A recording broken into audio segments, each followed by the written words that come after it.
Aquí nos encontramos que está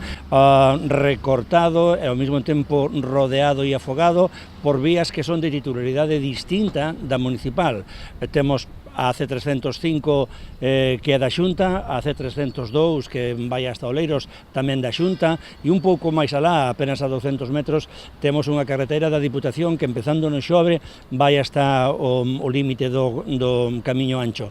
Todas estas administracións, aos ser diferentes da propia, da municipal,